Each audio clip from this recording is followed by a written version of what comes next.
উঠে স্পেশাল আমল করো না, কিন্তু তুমি জানোনি আল্লাহর হাবিব কিন্তু তোমাকে জান্নাতি হিসেবে ঘোষণা দিয়েছেন। সুবহানাল্লাহ। আমি চিন্তা করেছি আল্লাহর হাবিব যেহেতু জান্নাতি বলে ঘোষণা দিয়েছে, না জানি তোমার কোন স্পেশাল আমল রয়েছে। আমি ওই আমলটা দেখার জন্য তোমার বাড়িতে মেহমান হয়েছি। কারণ আমার বাড়ি আছে, থাকার জায়গা আছে, খাবারের কোনো অভাব নাই। আমি শুধু তোমার স্পেশাল আমলটা দেখার জন্য আমি তোমার বাড়িতে মেহমান হয়েছি। কিন্তু তোমাকে দেখলাম তিন দিন যাবত তুমি শুধু ঈশানের নামাজ পড়েই শুয়ে পড়ো, রাতের বেলা উঠে কোনো আমল করো না। হযরতে সাদ রাদিয়াল্লাহু তাআলা আনহু বলতেছেন, আল্লাহর নবী বিশ্ব নবী যদি আমাকে জান্নাতি হিসেবে ঘোষণা করে থাকে, তাহলে তো আমার সৌভাগ্য। আলহামদুলিল্লাহ, আল্লাহর হাবিব যেটা বলেছেন তাহলে আমার সৌভাগ্য। সাদ রাদিয়াল্লাহু তাআলা আনহু বলতেছেন, হে ভাই আব্দুল্লাহ ইবনে আমর ইবনে আস, শুনে রাখো আমার কোন স্পেশাল কোন আমল নাই।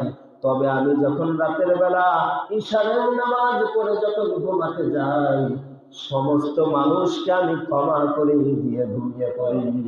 সুবহানাল্লাহ। সমস্ত মানুষকে কি করে ঘুমিয়ে যায়?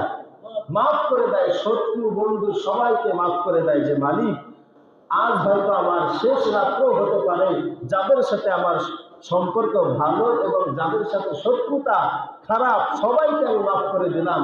এই আমলটা আমি করি প্রতিদিন।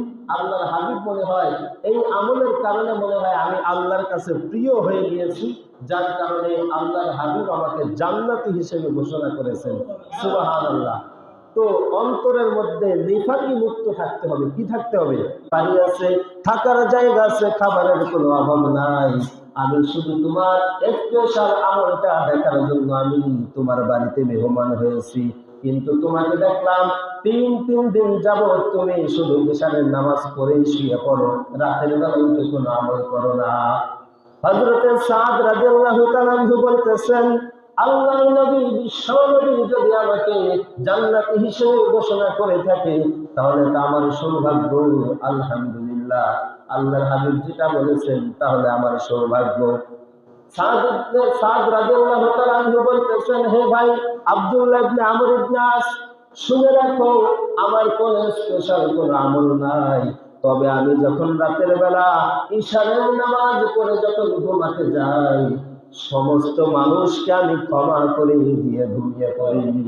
সুবহানাল্লাহ। সমস্ত মানুষকে কি করে ঘুমিয়ে যায়? কামা বারাকতা আলা ইব্রাহিম